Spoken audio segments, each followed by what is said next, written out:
Hi guys, आपका स्वागत है मेरे YouTube channel best education academy पर। तो वन वर्ड सब्स्टिट्यूशन का थर्ड पार्ट स्टार्ट हो गया है। तो हम अपनी स्लाइड्स की तरफ मूव करते हैं। A child who has lost parents orphan. ऐसे बच्चे जिनके माता पिता की डेथ हो जाती है और वो अकेले हो जाते हैं, तो ऐसे बच्चों को हम लोग बोलते हैं ऑर्फिन। पिक्चर में आपको दिख रहा होगा कि दो बच्चे बैठे हुए हैं और ये किस कंडीशन में हैं वो भी आपको दिख रहा होगा। अगर इनके पास पेरेंट्स होते तो ये किस कंडीशन में नहीं रहते। तो ऐसे बच्चों को हम लोग बोलते हैं orphan. Children of the same parents, siblings. ऐसे बच्चे जो सेम पेरेंट्स से बॉर्न होते हैं, तो ऐसे बच्चों को हम लोग बोलते हैं सिबलिंग्स। दो बच्चे आराम से खेल रहे हैं, यह लग रहा है कि ये सेम पेरेंट्स से ही बॉर्न हुए हैं, तभी ये आपस में बढ़िया तरीके से खेल रहे हैं। One who can not speak, dumb. आपने बहुत सारे लोगों को देखा होगा कि जो बोल नहीं सकते हैं, पर आप जब उनको देखते हैं कि ये बोल नहीं सकते हैं, तो उसको हम लोग बोलते हैं हिंदी में गूंगा। यही तो बोलते हैं कि ये गूंगा है, इसे हम बोल नहीं सकते। तो हम उसी वर्ड को इंग्लिश में जानने की कोशिश करेंगे। इंग्लिश में इसको बोलते हैं डम। क्या बोलते हैं? डम। ठीक। तो पिक्चर में आप देख रहे हैं कि एक गर्ल है जो लैपटॉप से, ऐसा लग रहा है कि ये लैपटॉप से गूंगे लोगों को पढ़ा रही है। तो आप समझ सकते हैं कि ये साइन के माध्यम से इसको बता रही है, तो ये गूंगे लोगों को ही पढ़ा रही है। One who can not listen, def.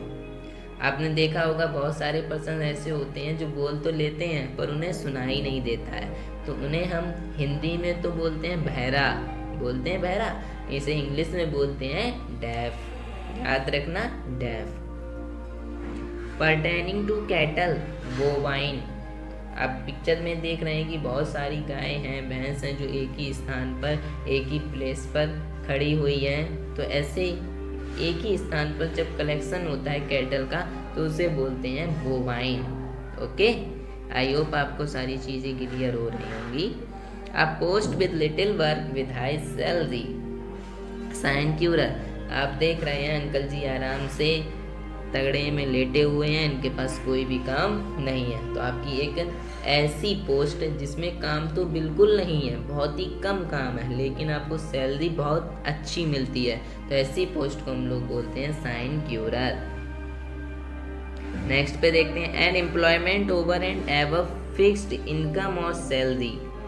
एक आपने ऐसी जॉब्स भी देखी होंगी, अपने ऐसी जॉब्स भी देखी होंगी जहाँ इसमें आपकी इनकम जो रहती है वो फिक्स रहती है, कि आप जिस दिन से ज्वाइन करेंगे उस दिन से लास्ट तक आपकी इनकम जो है वो सेम ही रहेगी। आपके साथ एक एग्रीमेंट हो जाएगा कि आप इस दिन से इस दिन तक इतनी इनकम हर मंथ पाएंगे, वो भी सेम। ये नहीं कि ये पहले मंथ में 25,000 है तो सेकंड मंथ में 30,000 हो जाए, ऐसा नहीं होगा।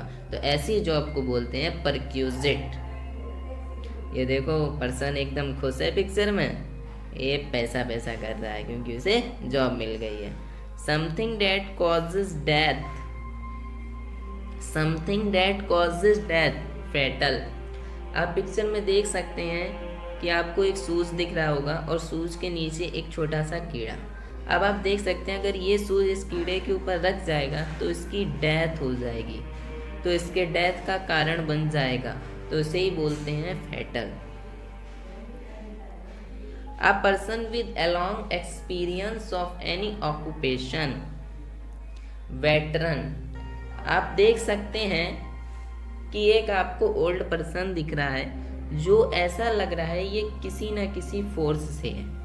आप इनके तो कैप पर आपके मेडल दिख रहे हैं, तो ये एक आपके आर्मी मैन लग रहे हैं। तो जब ये हम किसी भी जॉब में, किसी भी जॉब में, कोई भी जॉब हो, जब हम उसको न्यू ज्वाइन करते हैं तो हमें उसका एक्सपीरियंस नहीं होता है, लेकिन जब धीमे धीमे टाइम स्पेंड होता है तो हमें उस चीज़ का एक्सपीरियंस हो जाता है, अनुभव हो जाता है, तो उसी अनुभव को हम लोग बोलते हैं वेटरन।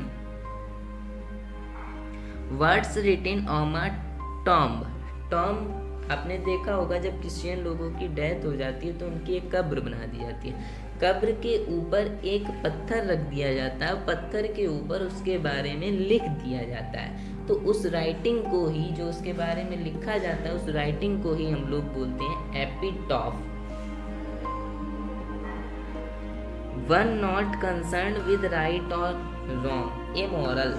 आपने बहुत सारे पर्सन देखे होंगे कि जब वे किसी चीज़ का डिसीजन लेने जाते हैं तो वो कंफ्यूज हो जाते हैं कि ये डिसीजन मेरा सही होगा कि नहीं सही होगा। तो ऐसे पर्सन को हम लोग बोलते हैं इमोरल। पिक्चर में आपको दिख रहा होगा एक मैप टाइप का है, तो कभी कभी हम डायरेक्शन में कंफ्यूज हो जाते हैं। तो जब हम कंफ्यूज हो जाते हैं कि ये डायरेक्शन सही है कि ये डायरेक्शन सही है, तो ऐसे को बोलते हैं immoral. A person who opposes bar or use of military, pacifist. आपने देखा होगा कि कई सारे ऐसे लोग होते हैं जिन्हें लड़ाई लड़ना, युद्ध लड़ना बिल्कुल भी पसंद नहीं होता है, और वो हमेशा अगर कोई भी व्यक्ति एक दूसरे से लड़ रहा होता है तब भी वह उसका अपोज करते हैं, भाई मत लड़ो मत लड़ो मत लड़ो। तो ऐसे पर्सन होते हैं पैसिफिस्ट।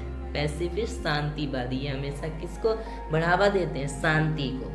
वैसे भी हमें लड़ाई से दूर ही रहना चाहिए।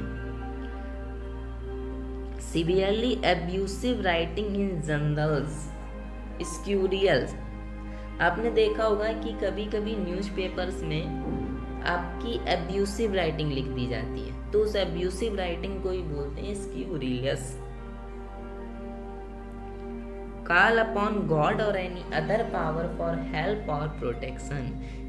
आप इसको एकदम अपनी रियल लाइफ से कनेक्ट करना कि जब भी आप पे कोई विपत्ति आती है तो आप भगवान के पास जाते हैं और कहते हैं हे भगवान मेरी रक्षा करो। तो इसे ही बोलते हैं प्रोटेक्शन करते हैं, अपना प्रोटेक्शन मांगते हैं कि मेरी रक्षा करो, तो उसे बोलते हैं इंग्लिश में हम लोग invocation. Fear of being enclosed in a small place, claustrophobia. Lift में दिख रही होगी पिक्चर में, और एक पर्सन लिफ्ट के अंदर दिख रहा है, और जब लिफ्ट बंद हो गई तो एक क्लोज्ड एरिया बन गई। जब वे क्लोज्ड एरिया बन जाती है तो वह उससे डर लगता है। तो ऐसे पर्सन जिसको लिफ्ट के अंदर या कोई भी एक क्लोज स्पेस हो उससे डर लगता है, तो ऐसे पर्सन को क्लास्ट्रोफोबिया बोलते हैं। फोबिया की मैं एक पूरे वीडियो लेके आऊँगा जिसमें सारी फोबिया को मैं एक्सप्लेन कर दूँगा। नेक्स्ट में मूव करते हैं। One who has become dependent something drugs, ऐसे पर्सन जो डिपेंडेंट हो जाते हैं पूरी तरह से ड्रग्स के ऊपर। आपने कई सारी मूवी में देखा होगा अगर ड्रग्स ना मिले तो वे कुछ भी कर सकते हैं, कोई क्राइम भी कर सकते हैं। तो ऐसे पर्सन जिन्हें ड्रग्स की एडिक्ट होती है, क्या हो जाती है, ड्रग्स के वो एडिक्ट हो जाते हैं, तो इसे बोलते हैं एडिक्ट। लिखा हुआ है पिक्चर में loving a drug addict. Succession of rulers belonging to one family, dynasty. अब ये कैसे जानेंगे, जैसे आप डायनेस्टी के बारे में आप जानना चाहें तो आप देख सकते हैं, थोड़ा सा पीछे जाइए। जब हमारे राजा और महाराजा होते थे तो हमें क्या चलता था उसमें कि आपके राजा हुए तो राजा का जो पुत्र होता था फिर उसे महल सौंप दिया जाता था, पुत्र का जब पुत्र होता था तो उसे महल सौंप दिया जाता था। ऐसे आपका राजवंश चलता रहता था, तो उसे ही हम लोग बोलते हैं डायनेस्टी। आजकल तो हमारी फिल्म इंडस्ट्री जो है वो भी डायनेस्टी की तरह ही चल रही है। A newspaper with small pages. आपने कई सारे न्यूज़पेपर देखे होंगे, कुछ न्यूज़पेपर बड़े होते हैं और कुछ न्यूज़पेपर छोटे। पिक्चर में आप देख सकते हैं छोटे छोटे न्यूज़पेपर रखे हुए हैं जिसके अंदर छोटे छोटे पेज हैं। तो ऐसे छोटे न्यूज़पेपर को बोलते हैं tabloid. A short poem or speech addressed to the spectators after the conclusion of a drama, epilogue। अब इसको समझने के लिए आप अपने स्कूल में जाइए। आपके जो स्कूल डेज थे उसमें क्या होता था, जब भी कोई प्रोग्राम होता था तो प्रोग्राम ख़त्म होने के बाद एक टीचर जो होते थे वो छोटी सी स्पीच देते थे और उसका पूरा कंक्लूज़न हमें समझा देते थे कि इस प्रोग्राम में आपको ये बताया गया है, तो उसे ही हम बोलते हैं एपीलॉग।